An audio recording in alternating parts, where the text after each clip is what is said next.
라오디게아 교회의 사자에게 편지하기를 아멘이시오 충성되고 참된 증인이시오 하나님의 창조의 근본이신 이가 가라사대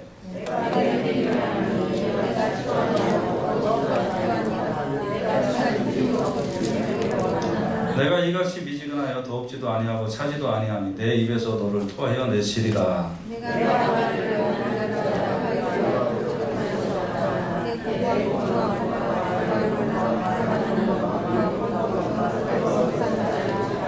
내가 너를 권하노니 내게서 불로 연단한 금을 사서 부여하게 하고 흰옷을 사서 입어 벌거벗은 수치를 보이지 않게 하고 안약을 사서 눈에 발라보게 하라.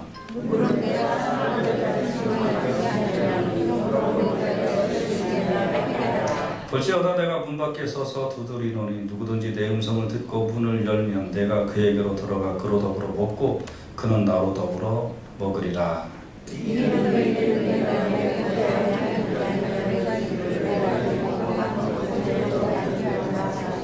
같이요 시작. 귀 있는 자는 성령이 교회들에게 하시는 말씀을 들을지어다. 아멘. 감사합니다.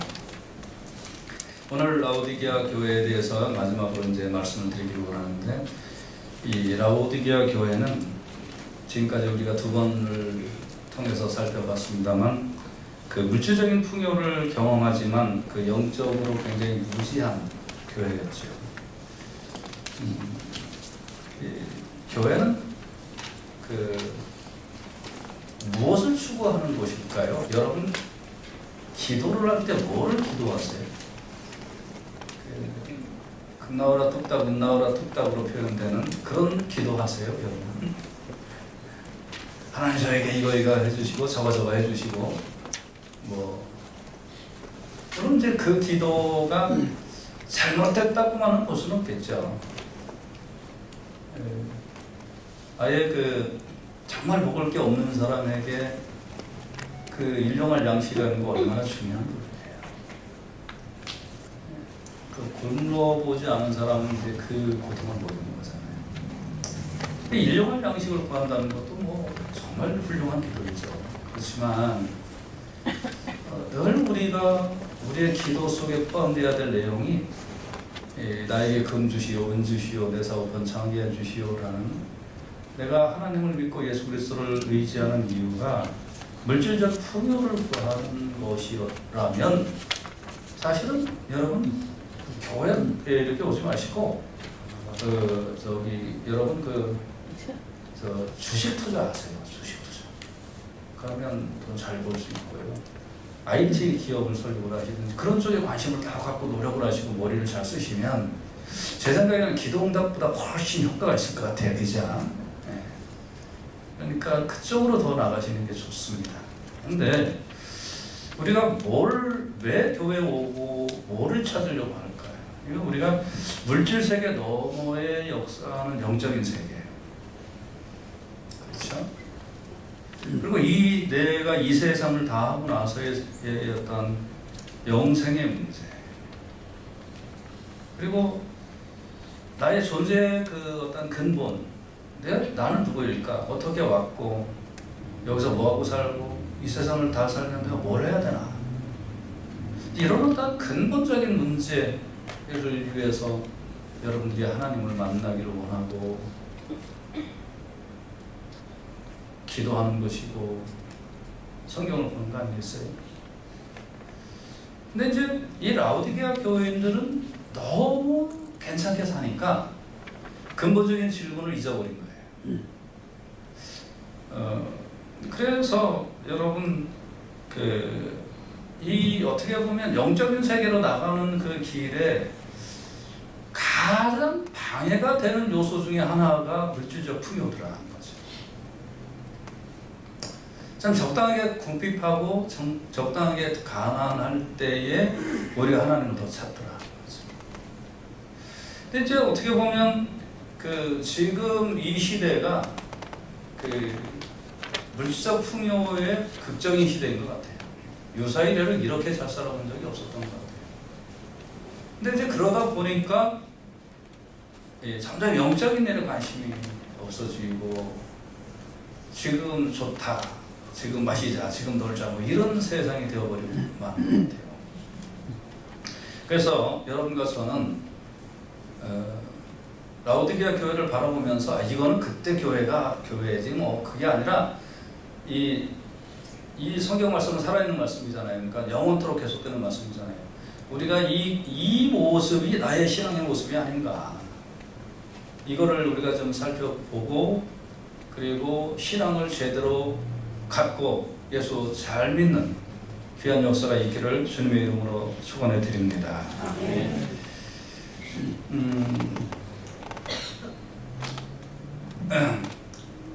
이제 오늘날 TV나 영화에서 자꾸 뭐가 부각되냐 하면 화려한 게 저런 거다 이런 것들이 부각되고 있거든요. 북한 사람들이 탈북해갖고 이제 남한으로 넘어오면서 어떤 설레임을 갖고 넘어온대요. 이제 북한에서 이제 남한 비디오 이런 거 많이 돌아다니니까 이제 그거 보면 남한에 가면 전부 다 잘생긴 사람, 또 이쁜 사람 이런 사람들만 있고 의리의리한 빌딩이 있고 뭐 좋은 차들이 있고 그러니까 남한은 다 그런 줄 알고 온다는 거예요. 그러니까 이게 어떻게 보면 환상이지 현실은 아니잖아요. 저도 이제 미국에 있다가 가끔 한국에 이렇게 가보면 실망을 해요. 공항에서 내리면 왜 이렇게 못생긴 애들이 많지? 뭐 이렇게. 그런데 이게 어떻게 보면 환상이지 현실은 아니잖아요. 근데 이것들이 자꾸 이 내리 속에 이렇게 들어가 있으면 이제 나도 모르게 뭐가 이 속에 성성되냐 하면 돈이 최고다. 그런 것이 쌓이게 돼요. 그러니까 이제 자꾸 요거에 대해서 우리가 나도 모르게 관심을 갖게 되는 거예요. 나도 모르게. 어떻게 하면 더 많이 벌지? 어떻게 하면 명품을 치장을 하지? 어떻게 하면 남보다 우위에 올라갈 수 있지? 뭐 이런 거에 우리가 평생 노력을 하게 되는데요. 그러다 보면 어느 순간에 영적인 거를 딱 잊어버려요. 근데 중요한 건 여러분, 이 어떤 엄정한 것 속에 엄정함이라는 거 좋은 거잖아요. 근데 엄정함 속에 자비와 긍휼이 없는 엄정함은 그거는 엄정함이라기보다도 좀 냉정함이잖아요. 그러니까 엄정함 속에 자비와 긍휼이 있어야 엄정함이 되는 것처럼 여러분 이 물질 세계는 이 좀 스스로의 절제와 부족함이 전제되어야만 그거가 전제되어야만 이 물질 세계 속에 하나님을 만날 수 있어요. 그래서 여러분 이거 꼭 기억하셔야 돼요. 자꾸 이 물질 세계 쪽으로 자꾸 우리의 마음과 생각이 가버리면 그럼 영적인 문이 좀 닫혀버려요. 이게 전형적인 라오디게아 교인들의 문제였어요. 그러니까 모여서 기도도 하고 뭐도 하고 뭐도 하지만 사실은 하나님과 아무 상관이 없는 교회의 모습을 가지고 있었다는 거죠. 오늘날 우리 교회들이 자꾸 이 하나님과의 상관이 없는 교회로 그냥 사회 단체, 세속화된 단체의 노력을 해버린다면 더 이상 의미가 없는 거예요. 우리 교회가 성경 말씀에 근거한 영혼을 구원하고 하나님 나라를 인도하는 일에 쓰임받는 여러분과 우리 교회가 되어야 될 줄로 믿습니다. 예수님이 이제 이 교회에다가 이제 어떤 권면을 하셨잖아요. 이제 뭐냐면 불로 연단한 금을 사서 부유해져라. 이거 뭐예요? 이제 다 믿음 가지라는 얘기였잖아요. 그렇죠? 그 다음에 뭐 흰옷을 사서 입고 벌거벗은 수치를 보이지 말아라. 뭐 이런 거. 안약을 사서 발라봐라. 이거 다 뭐예요? 이게 다 너 지금 영적인 세계에 들어가라. 이 세상이 다가 아니다. 이거를 말씀을 해주고 있는 말씀이었잖아요. 그런데 이 모든 것이 다 사라고 해요. 사라. 근데 여러분 금이나 흰옷이나 안약이라는 거 이거 전부 다 어떻게 보면 그것 자체는 돈 주고 살 수 있는 거예요. 근데 그냥 우리가 단순하게 금을 사고 흰옷을 사고 안약을 사라는 말씀은 안 거란 말이죠. 그럼 이게 무슨 뜻이에요? 이제 금이라는 것은 믿음을 사라라는 얘기고 신옷이라는 것은 정결함을 사라는 말씀이고요. 안약을 사라는 말씀은 영적인 세계 눈이 떠져라 이런 말씀이잖아요. 근데 이거를 기도해서 믿음이 생겨라, 기도해서 흰옷을 사서 입어라, 기도해서 정결함을 가져라, 기도해서 영적인 눈이 떠져라, 뭐 이런 식으로 말씀해 주셨으면 좀 쉽게 이해가 될 텐데, 오늘 본문에 뭐라고 표현했냐면 사서, 불로 연단한 금을 사라, 흰옷을 사서 입어라, 안약을 사라, 사라고 그러셨다는 거예요. 근데 사라는 말은 뭐예요? 네 걸 투자하라는 얘기잖아요. 너의 것을 투자해라. 그러니까 라오디게아 교회가 교인들이 부자고 잘 살면서 영적인 일에 투자를 안 했다는 거예요. 자기의 시간, 자기의 물질, 자기의 생각, 이 모든 것을 영적인 일에 투자 안 했다는 거예요. 근데 네 걸 투자해서, 다시 말하면 네 물질을 허물고, 네 생각을 허물고, 너의 그 육체의 만족을 허물어서, 그래서 영적인 세계에 눈이 떠져라 라고 예수님이 말씀을 해주는 거예요. 여러분, 자꾸 여러분 마음과 생각과 물질과 몸의 모든 행동을 허물고 자꾸 영적인 세계에 내 자신을 투자해 들어가려고 할 때에 영적인 세계가 열리고 하나님 나라를 바라볼 수 있고 신비한 은혜를 맛보게 될 줄로 믿습니다. 그래서 그 이제 마태복음 6장 21절에 이런 표현이 있어요. 내 보물이 있는 그곳에 네 마음도 있다. 네 보물이 있는 그곳에 내 마음이 있다. 내 마음이 어디 있냐? 네 마음. 보물을 투자한 곳에 마음이 있다. 여러분 자꾸 이 영적인 일에 또 그 남을 섬기는 일에 자꾸 여러분 물질을 사용하십시오. 하면 그 영혼이 귀해 보이고 또 이렇게 정말 하나님 나라의 진리가 이런 뜻이구나 하는 것들을 경험하게 되는데, 자꾸 얻어먹어서 기쁨을 느끼는 그런 이 마음을 갖고 있으면 시간이 아무리 흘러도 하나님 나라의 그 기쁨이나 혹은 하나님 나라의 그 은혜가 뭔지를 잘 이해가 안 돼요. 깨닫지를 못해요. 자꾸 이게 섬기고 전도하고 투자하고 내 물질을 쓰고 뭐 이러면서 하나님 나라의 기쁨, 또 영적인 원리들을 깨닫게 되는 거예요. 그래서 여러분, 보물 있는 곳에 마음이 있다. 보물을 먼저 투자하면 그쪽에 마음이 열려지고, 마음이 있는 곳에 보물이 투자되면 그러면 새로운 놀라운 경험이 있게 될 줄로 믿습니다. 그래서 이제 예수님이 이 교인들, 라오디게아 교인들, 이 사람들을 사랑하시는 내용이 나오는데, 자꾸 이 사람들은 이제 뭐 배불러서 좋다 뭐 사업이 잘 돼서 좋다 뭐 기도 응답되고 뭐 그런 줄 알았던 거죠. 그리고 그냥 아무튼 이제 부족함이 없었는데, 예수님이 야 너희들 왜 이렇게 자꾸 나를 떠나가냐 사실은. 그거 가지고 이제 예수님이 말씀을 하시는데, 예수님이 이제 이들을 사랑하신다. 내가 사랑하는 자를 책망하여 징계한다. 그러므로 열심을 내라 회개하라라고 말씀하시거든요. 너희들은 자꾸 나를 떠나가도 나는 너희들을 사랑한다 라는 예수님의 표현인데, 그 사랑의 방법이 어떤 방법이었냐면 책망과 징계를 하신다는 거예요. 책망과 징계. 잠언 3장 12절에 보면 대저 여호와께서 그 사랑하시는 자를 징계하시기를 마치 아비가 그 아들을 기뻐하는 아들을 징계함 같이 하시는다. 그래서 사랑이라는 건 뭘까요? 이 사랑이라는 것은, 정말 사랑이라는 것은 잘못된 길로 걸어갔을 때 책망과 징계를 하는 것이 사랑인 줄로 믿습니다. 책망과 징계. 이제 자기가 보기에는 자기의 행위가 다 옳아 보이거든요, 사람. 내가 보기엔 내 행위가 다 옳아 보여요. 그런데 잘못된 길로 갔을 때는 너 틀렸다 라고 얘기하고 책망과 징계를 주시는 것이 사랑이에요. 인간이 완벽하다면 하나님 말씀에 뭐가 소용이 있을까요? 소용없겠죠.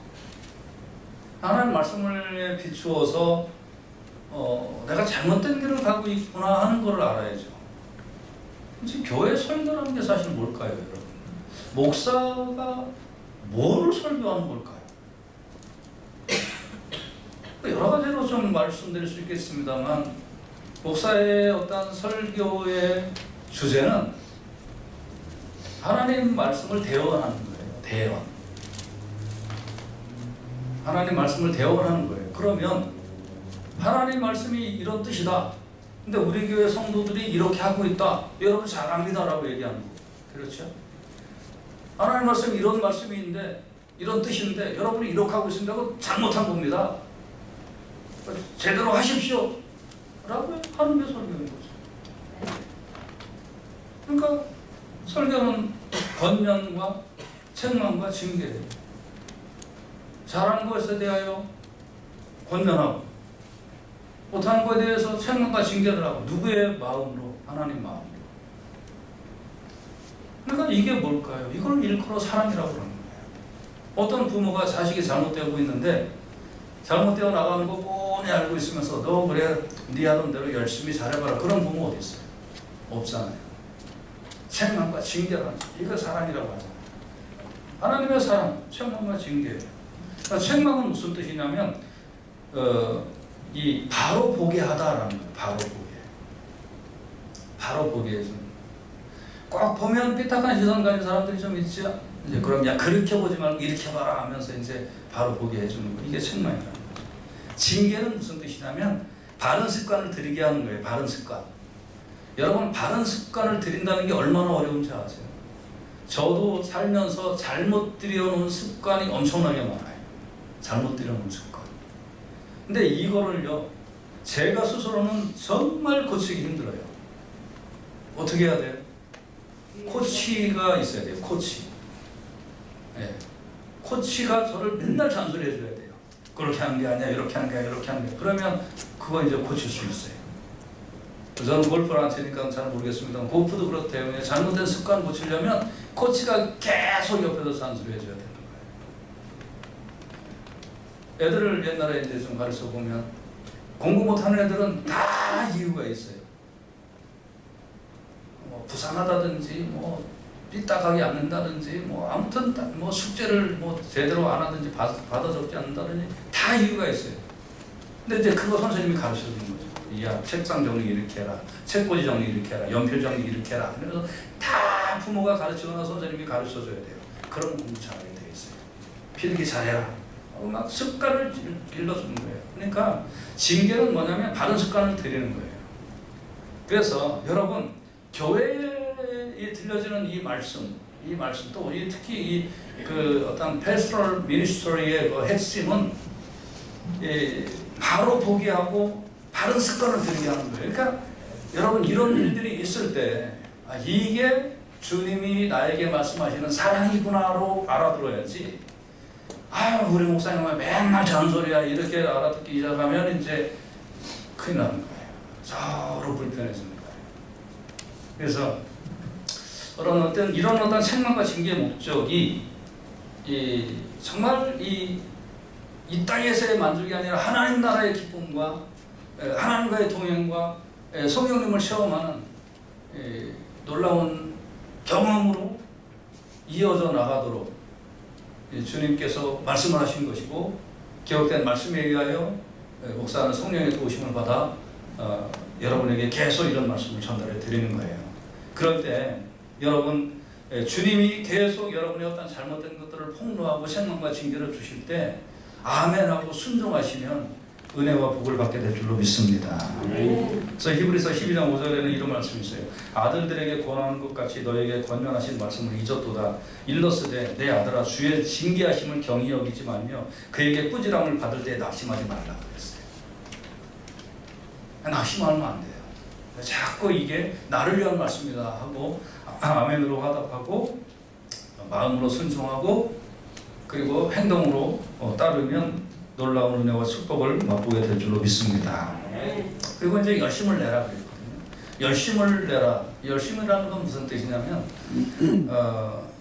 뜨거워지라 이 말이에요. 뜨거워져라. 여러분, 뭐든지 뜨거워져야 돼요. 뜨겁지 않으면 아무것도 못해요. 뜨거워져야 돼요. 여러분, 심령이 뜨거워지고 교회 오는 발걸음이 뜨거워지고 옆 사람들을 섬기는 일에 뜨거워지고 이 모든 일에 다 뜨거워지기를 주님의 이름으로 축원해 드립니다. 그리고 회개하라. 회개하라. 네, 회개라는 것은 마음을 바꾸라. 정상적인 순서로 일반적으로 얘기할 때는 어떻게 해야 될까요? 회개하고 열심을 내라고 이렇게 해야 될 것 같으죠? 근데 성경은 오늘 어떻게 기록되어 있냐면 열심을 내고 회개하라. 이게 다시 말하면 여러분 열심을 좀 내고 하다 보면 내 잘못된다는 거 안다는 거예요. 그러니까 여러분 열심을 한번 우리가 같이 내면서 주님의 일에 깊이 있게 동참하다 보면 내 속에 잘못된 것들이 회개되고 그리고 놀라운 영적인 체험이 있게 될 줄로 믿습니다. 아멘. 그리고 이제 예수님의 사랑의 방법 두 번째는 예수님 이제 문 밖에 서서 두드리신다는 거예요. 야, 너 그거 아닌 거다. 너 그거 아닌 거다. 내가 너하고 들어가서 좀 같이 있자. 이렇게 두드리고 계신다는 거예요. 근데 이제 두드리신다라는 말은 이제 나의 그 어떤 상황에 예수님이 오셔서 그래서 너하고 나하고 지금 상관이 없는 인생을 살지 말고 너하고 나하고 상관이 있는 인생을 살아보자. 이걸 말씀하시는 거거든요. 그런데 어떻게 두드리고 계시냐 하면 서서 두드리고 계신다는 거예요. 섰다라는 말은 뭐냐면 이 헬라어는 이제 지금은 뭐 문법 다 잃어버렸는데 그 뭐라고 까먹었어요. 헬라어는 여러 형태의 그 시제가 있는데 그 영어 시제보다 훨씬 다양한 그런 정확한 시제가 있는데 이제 이 서서라는 말은 영어로 이제 얘기를 한다면 현재 완료형이에요. 그리고 두드리다라는 말은 현재 진행형이에요. 그러니까 이 말은 무슨 말이냐면 오래전부터 내 마음 문 앞에 예수님이 서 계셨고 그리고 지금도 계속해서 두드리고 계시다 이런 뜻이에요. 그러니까 나는 주님을 찾지 않았지만 주님은 내 옆에서 오랫동안 서서 계셨고 오랫동안 주님은 내 문을 두드리고 계셨다. 근데 내가 그걸 이제 언제 어떤 그 인식을 해서 문을 열고 주님을 영접하고 그리고 내가 이제 영적인 세계에 좀 더 깊이 있게 들어가기를 원합니다 하고 고백을 하게 된 겁니다. 여러분 자꾸 이제 여러분을 향하여 주님이 강권하시는 두드림에 주님을 자꾸 밖에 세워두는 결례를 범하지 않기를 주님의 이름으로 부탁을 드립니다. 자꾸 주님은 두드리시는데 아직은 안 됐거든요. 나중에 들어오세요 하고 내 문을 닫아보지 마세요. 저는 조금 더 돈을 벌어야 되거든요. 저는 조금 더 릴렉스한 삶을 살아야 되거든요. 저는 조금 더 세상이 좋거든요. 저는 아직도 젊거든요. 저는 아직도 하고 싶은 게 많거든요. 그러니까 언젠가는 나 예수님 믿을게요. 근데 지금은 녹화하지 마세요. 좀 가만히 내버려두세요 하고 주님을 세워두지 마세요. 지금 두드리는 이 시간이 은혜 받을 때고 지금이 구원받을 만한 때이고 지금이 하나님을 경험할 때인 줄 믿으시길 바랍니다. 누가복음 15장 4절에 보면 너희 중에 어느 사람이 양 100마리가 있는데 그 중에 하나를 잃으면 99마리를 들여주고 그 잃은 것을 찾도록 찾아다니지 아니하겠느냐. 그런데 제대로 된 양이라면 목자가 찾아올 때까지 매매 하면서 양 숲에 걸리면 어디 안 가고 가만히 있으면서 매매만 한다고 그래요. 근데 이 이상한 사람이라는 이 양은 어떤 특성이 있냐면 그냥 진짜 양은 숲에 걸리면 가만히 있고 매매하고만 있는데 그러니까 목자가 이제 그 음성을 듣고 가서 이제 찾는 거거든요. 근데 이 사람이라는 이 양은 어떤 특징이 있냐면 따져봐라 이거예요. 근데 특히 한국 사람 이거 더 잘해요. 왜 그런가 했더니 어릴 때부터 술래잡기를 잘해서 그런가 봐. 그래서 아무튼 이 예수님이 이제 찾아다니려고 야 너 이제 나랑 같이 좀 인생을 살자 그렇게 하고 이제 예수님이 말씀하시면 나 잡아라고 또 도망가는 거예요. 예수님이 올라갈 때마다 계속 찾아다니는 거예요. 그래서 어떤 사람은 이제 그러다 죽기만 한 5분 전 10분 전에 다 이제 예수님 영접하면 물론 천국은 가겠죠. 인생이 얼마나 불쌍해요.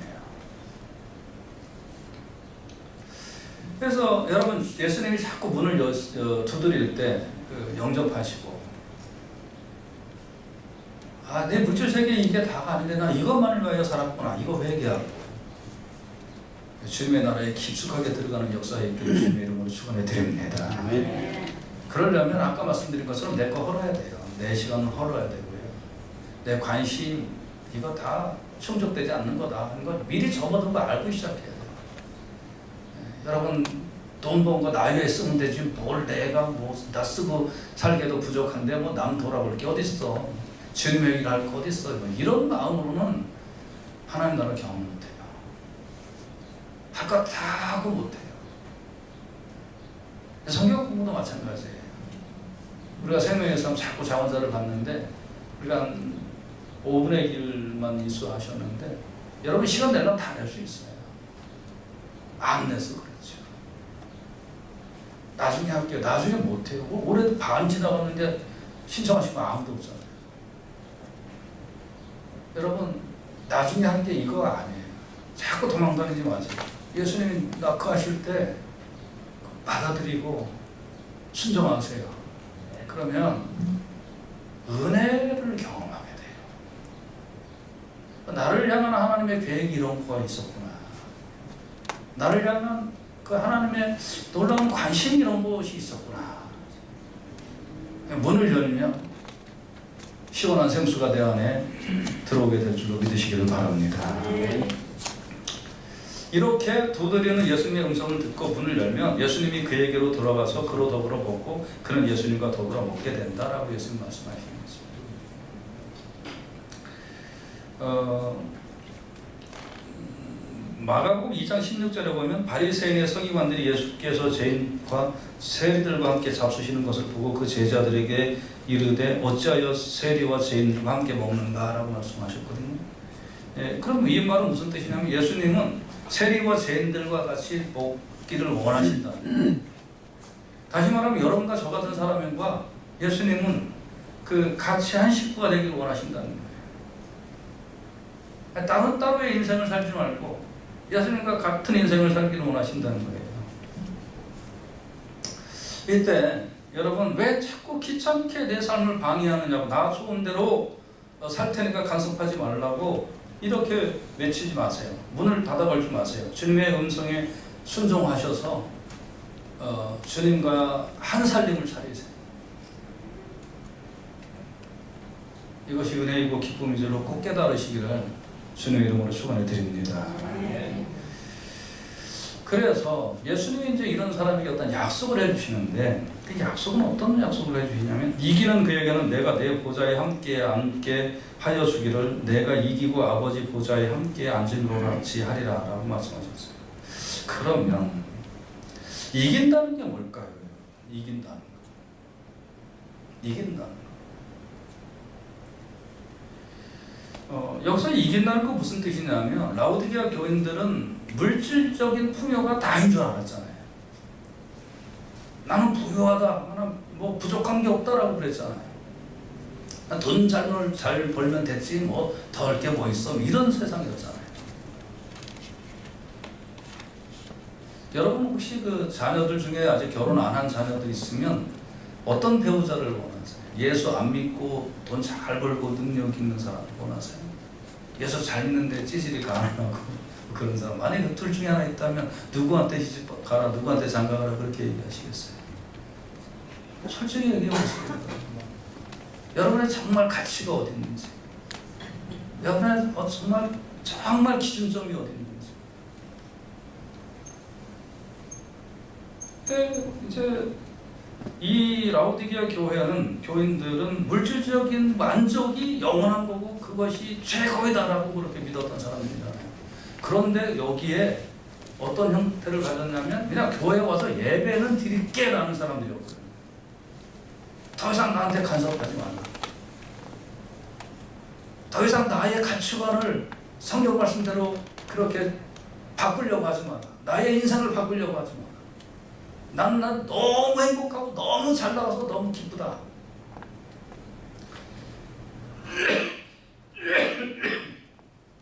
예배를 드릴게. 더 이상 바라지 마라.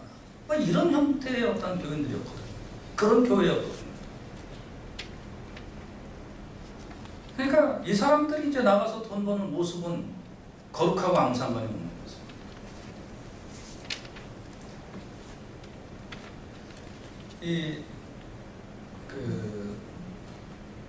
종교개혁 이전까지 특히 그 사상이 좀 심했는데, 일반 성도들이 가지고 있는 직업은 세속적인 직업이고, 목사의 뭐 이런 직업은 성직이라고 불렀어요. 저는 그러한 분류를 어떤 면에 있어서는 책임감 있게 받아들여요. 특히 제 이제 고등학교 동창이나 이런 친구들 만나면 이제 저한테 이제 카톡할 때 보면 영화는 성직자니까 길을 제대로 성직자다운 성직자의 길을 걸어가시게 뭐 이러면서 자기네들끼리 야 이 자식아 뭐 이러면서 카톡하면서 나한테는 이런 식으로 보내요. 그래서 참 이 뭐라 그럴까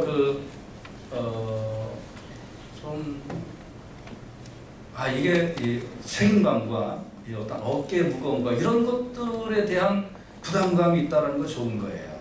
근데 이걸 다른 쪽으로 보면 돈 벌고 이런 세속적인 직업은 세속적인 거고, 여기서 뭐 이렇게 그냥 설교하고 이런 거는 성직이고 그거 아니에요. 성도들이, 여러분 성도잖아요. 성도들이 세상에 나가서 돈을 버는 모든 방법이 성직이에요. 성직. 그러니까 여러분이 건전하고 건강하게 돈을 벌어야 돼요. 과도한 이익을 남기지 말고 사기치지 말고, 그 이익 속에 다른 사람이 혹시 울고 있는 뭐가 있는가를 살펴보면서 내가 가지고 있는 모든 직업이 성직이다. 왜? 이 직업이 하나님을 위한 직업이니까. 그 성직이에요. 그래서 그런 면에 있어서 목사는 성직이고 여러분 세속이다 이렇게 따지지 마세요. 우리 모든 직업이 다 성직인 줄로 믿습니다. 그런데 그렇게 이제 돈을 벌면서 거룩하게 돈을 벌고 정직하게 벌고 떳떳하게 벌어서 이거를 어떻게 사용할 거냐? 나는 이 돈을 버는 것은 인생을 살아가는 하나의 방식과 삶의 터전에 있어서 하나의 중요한 요소일 뿐이지, 이게 곧 나의 생명의 본질은 아니다. 이게 곧 나를 나되게 만드는 요소들은 아니다. 예를 들면 동창 같은 데 이렇게 만났을 때, 뭐 특히 한국에서는 그런 게 좀 많이 있더라고요. 누구는 아직도 뭐 그런 차 타고 다니면서 큰 소리를 맺히냐. 아니 그 말 듣는 사람은 얼마나 기분이 나쁘겠어요. 그죠? 그러니까 어떻게 해요? 엔진은 포니 엔진이지만 차는 그랜저도 예지란 말이지. 뭐 이런 걸 타고 다니려고 합니다. 여러분 이런 것들이 우리를 평가하는 잣대로 만들어져서는 안 됩니다. 그러니까 어떻게든지 벌고 어떻게든지 나를 위하여 사용해버리는 이 모습으로 가버리는 것이 곧 나에게 나됨을 증명하는 길이다 라고 보는 것은 전혀 성경적이지도 신앙적이지도 않다는 거예요. 이게 없으면 안 된다, 나는 이 돈을 너무 사랑한다, 이쪽으로 가면 성경적이지 않다는 거예요. 그러니까 여러분 이긴다는 건 뭐냐면, 나는 이 모든 것보다 하나님을 사랑합니다. 그리고 이 모든 것은 이 땅에 살아가는 동안 잠깐 필요한 것이고, 그거를 위하여 나는 돈도 정직하고 떳떳하고 기쁘게 벌겠고, 쓰는 부분도 하나님의 위대한 뜻을 이루고 영혼 구원하고 교회가 건전해지고 다른 사람 구원하고 다른 어려운 이웃들을 위하여 돕는 일에 최선을 다하겠습니다. 이 믿음으로 사는 것이 이기는 것인 줄로 믿습니다. 근데 이거 이기는 게 쉽지 않아요. 정말 쉽지 않아요.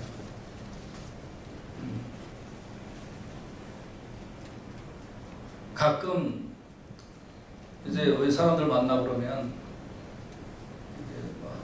이런 얘기 갖고 시험 당할 사람 하나도 없으니까 어떤 분들 이렇게 이제 특히 이제 목사님들 이렇게 이제 만나시면 제가 늘 대접을 좀 웬만하면 하는 편인데, 그러면 이제 어떤 분들은 또 이제 뭐 이런저런 부탁을 해요. 그럼 웬만하면 저는 부탁을 들어줘요. 웬만하면. 그러니까 저는 누가 저한테 얘기하면 웬만하면 들어준다 그렇게 이해하십니다. 근데 가끔가다 저도 이제 실망할 때가 있어요. 실망. 뭐 어려운 줄 알고 이제 막 도와줬는데 딱 봤더니 그냥 모든 살림이 저보다 한 100배는 난 거예요. 100배까지는 아니어도 뭐 그냥 우리 이제 비교할 때 그렇게 비교하잖아요. 말을 그렇게 표현하잖아요. 아휴, 나는 저 사람한테 짜장면 사주기 위하여 라면을 3일을 먹었는데 저 사람은 그런 게 아니었는데 그렇구나. 이제 이런 걸 우리가 알 때가 있어요. 그럼 어떤 마음이 드냐면 안 하고 싶어요. 그런 걸. 에이, 나도 내 술속 차리지 뭐. 나도 내 자식들 뭐 갈비 사줘야지. 이런 어떤 내 실속 차리고 싶은 생각이 들 때가 있더라는 거죠.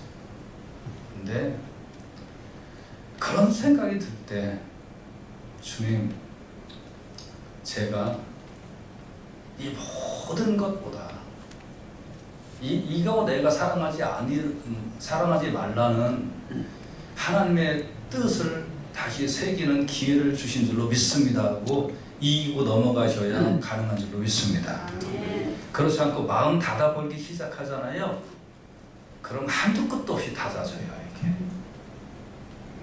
그래서 꼭 이기시기를 주님의 이름으로 축원해 드립니다. 그래서 슬쩍슬쩍 교회에서도 떠보는 거예요. 여러분 자꾸 저 교회가 맨날 돈 얘기한다 돈 얘기한다. 저 머리 돌지 않았어요. 저 돈 목사 아니에요. 근데 예를 들면 이런 거 있어요. 여러분 자꾸 떠보는 게 그런 거예요. 그러니까 예를 들면 뭐 우리 여름정교학교인데 버젯이 많이 필요한데 여러분 좀 기도하면서 좀 70일간 도우십시오라고 얘기하는 게 남의 얘기로 들리면 못 이기는 거예요. 근데 이게 무겁게 내 가슴으로 다가오는 거예요. 돈 액수를 얘기하는 거 아니에요, 여러분. 그럴 때 내가 사탕 선물하고 5분 남겨놓은 거 있는데 이거 그 일을 위하여 귀하게 써야지. 이게 마음이 뜨거워지고 감동이 되느냐 내 생활에. 나의 상황 속에 이게 감동이 되는 거야.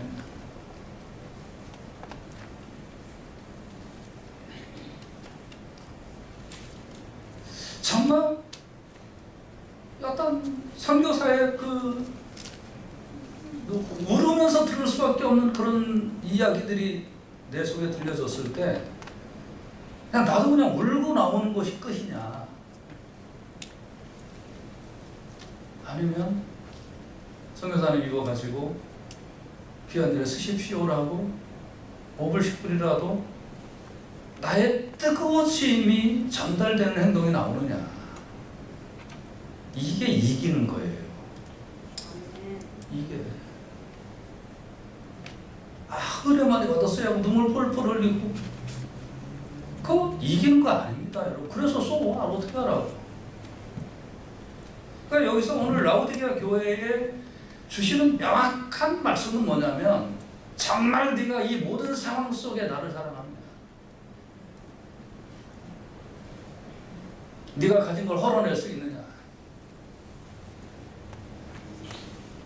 그렇지 않고 신앙생활하는 것은 뭔가 사기치는 거고 뭔가 잘못됐다는 거. 어느 날 다 연극해요. 연극. 열심히 연극해요. 근데 진심이 드러나 있지는 않는 거예요.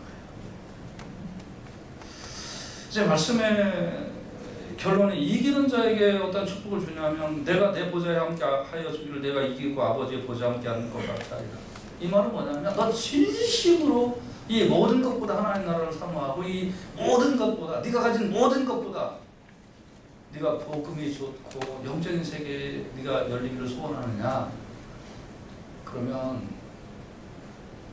하나님 나라에 같이 앉게 된다는 겁니다. 그래서 말씀의 결론은 여러분 귀 있는 자는 들으라. 이제 이거 가지고 제가 다음 주에 한 번 더 말씀드릴 건데, 귀 있는 자는 들어라. 귀 있는 자는 들어라. 지금 우리가 7교회를 살펴봤어요, 지금까지. 어떤 교회는 가난하지만 뜨거움이 넘쳐나는 교회도 있었고, 어떤 교회는 성경에 나오는 교회 중에 칭찬도 있었고 책망도 있었고, 어떤 교회는 칭찬은 하나도 없었고 책망만 있는 교회도 있었고, 여기에 차이점이 뭐가 있을까요? 그 심령 깊은 곳에 하나님의 은혜의 복음이 메아리치고 있느냐 하는 겁니다. 책망이란 뭐였을까요? 책망이라는 것은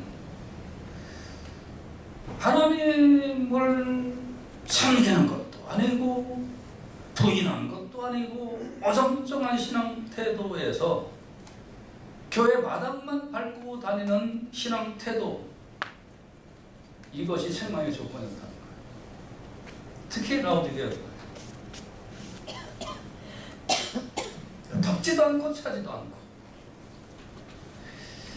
세상이라는 곳에 한 다리를 딱 걸쳐놓고, 교회라는 곳에 한 다리를 딱 걸쳐놓고 이쪽으로 기울지도 않고 저쪽으로 기울지도 않고, 그것은 예수님이 평가할 때 뭐라고 평가하시는 거냐면 너 예수 안 믿는 거다라고 평가하는 거예요.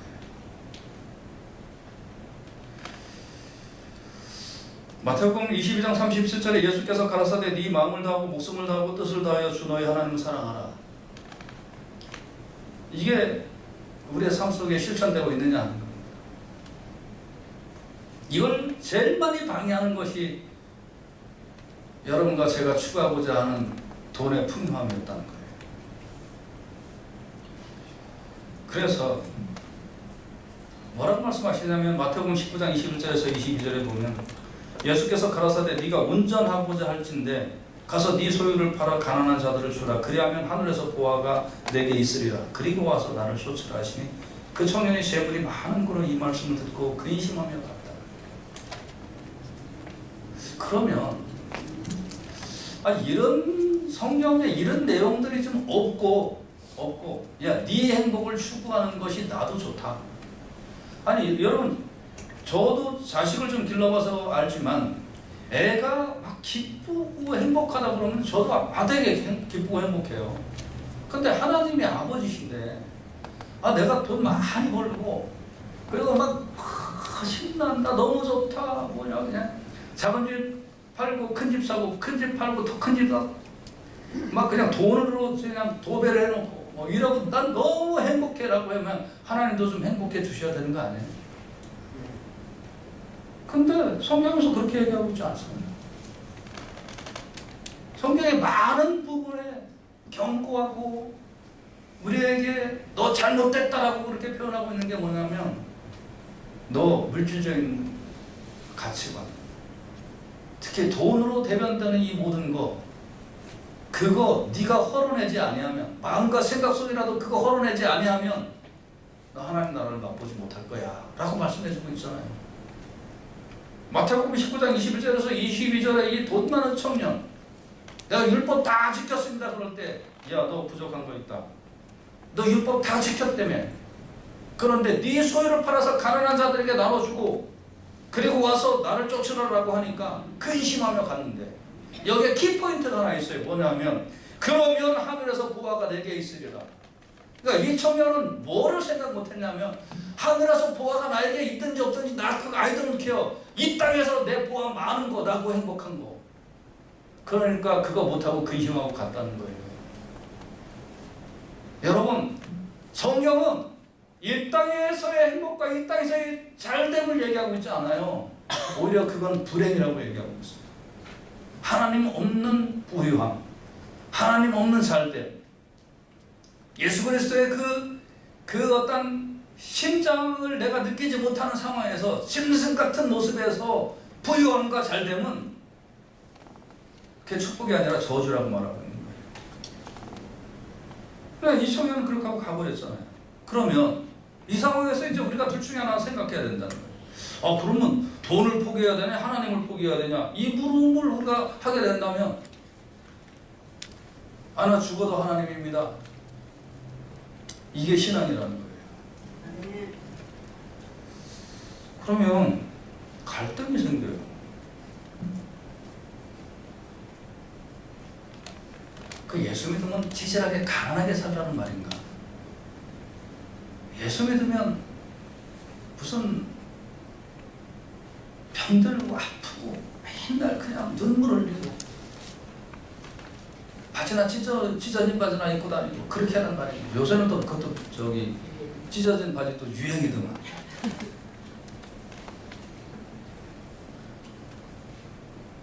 맨날 그런 것만 입고 다니란 말이에요. 저 어릴 때 저는 여러분은 저 반스 무슨 표 반스 입고 다녔어요? 쌍방울 독립문 이런 거 입고 다녔죠?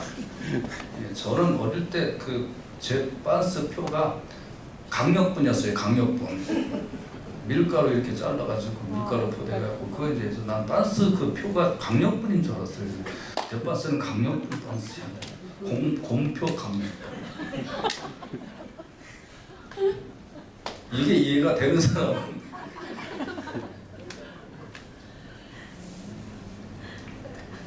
그 예수 믿는 사람 꼭 이런 거 곰표 강력분 반스만 입고 다니란 말이냐? 그게 아니에요, 여러분. 여기서 양자택일이라는 것은 내가 물질을 선택할 것인가 하나님을 선택할 것인가에 대해서 양자택일을 하라는 얘기고, 그럼 하나님은 왜 너희가 나를 선택해라.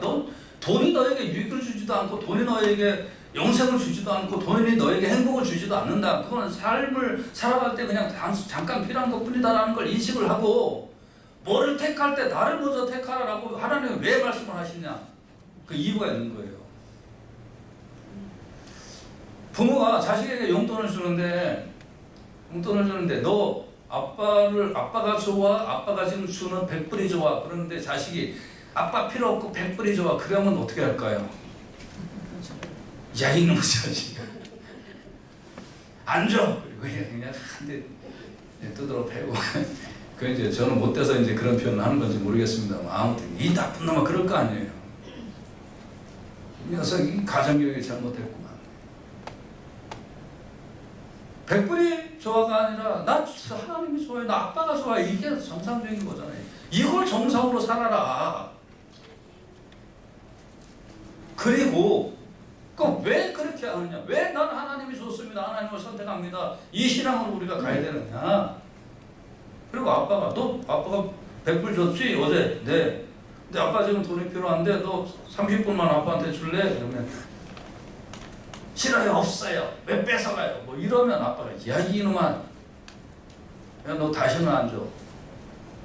너 아빠가 어제 100불 줬지? 아빠가 지금 갑자기 뺏어놔야 되는데 30분만 줄래? 여기 있어요. 그래, 아빠가 또 줄게. 이게 신앙이라는 거예요. 이게 그건 그 말씀이 제가 지금 쉽게 얘기하니까 이렇게 얘기했죠. 그 말씀이 성경에 어떻게 써 있는지 아세요? 신명기 10장 10절에서 13절 보세요. 말씀에 있거든요. 자, 같이 큰 소리로 한번 읽어보십시다. 시작. 이스라엘아, 네 하나님 여호와께서 내게 요구하시는 것이 무엇이냐?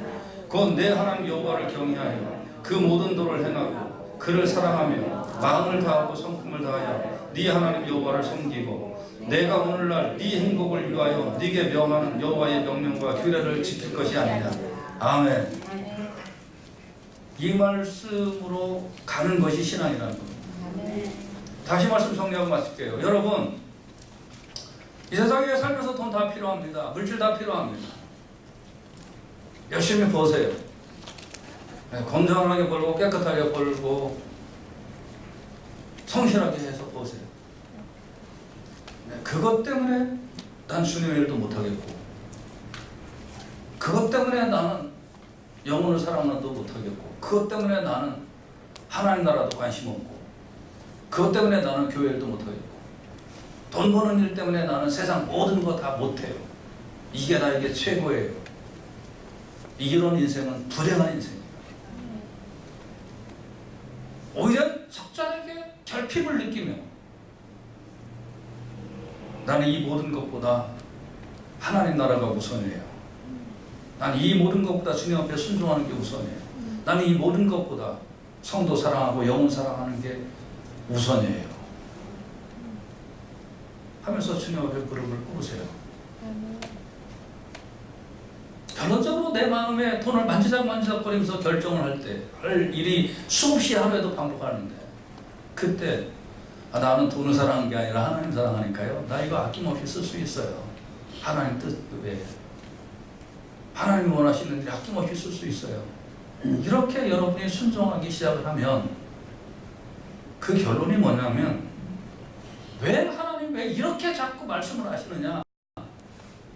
내가 오늘날 네 행복을 위하여 이게 나의 행복을 위한 거야. 신앙인은 거듭나야 돼요. 라오디게아 교인들은 영적으로 한 번도 거듭난 적이 없던 것 같아요. 그러니까 물질만족으로 해야 살았지. 여러분과 제가 지금 드린 말씀이 좀 어려울 수 있어요. 근데 이게 쉽게 들릴 수 있기를 주님의 이름으로 축원해 드립니다. 쉽게 들려야 돼요. 아주 이게 단순하게 들려야 돼요. 하나님과 상관없는 물질적 풍요는 풍요가 아니라 저주다. 진정한 행복과 축복과 은혜는 하나님 안에 있다. 그러려면 내가 양자택일을 해야 된다. 둘 중에 하나를 선택해야 된다. 뭐를 선택해야 된다? 나 하나님이다. 그리고 순간순간 결심할 일이 생길 때 아낌없이 내 오줌마리를 여십시오. 남을 돕는 일에, 성도를 섬기는 일에, 주님의 일을 섬기는 일에, 그게 나의 풍요를 위한, 나의 행복을 위한 하나님의 믿기라는 거죠. 라오디게아 교회는 이거를 모르고 나는 배부르다, 나는 따뜻하다, 나는 좋다 이걸로 끝까지 넘어갔어요. 책망만 있었어요. 이 시대에 여러분과 제가 주님의 뜻을 깨닫고 하나님을 기쁘시게 섬기는 그리고 영적인 은혜와 축복이 넘치는 귀한 삶을 살아갈 수 있기를 주님의 이름으로 축원해 드립니다. 기도합시다.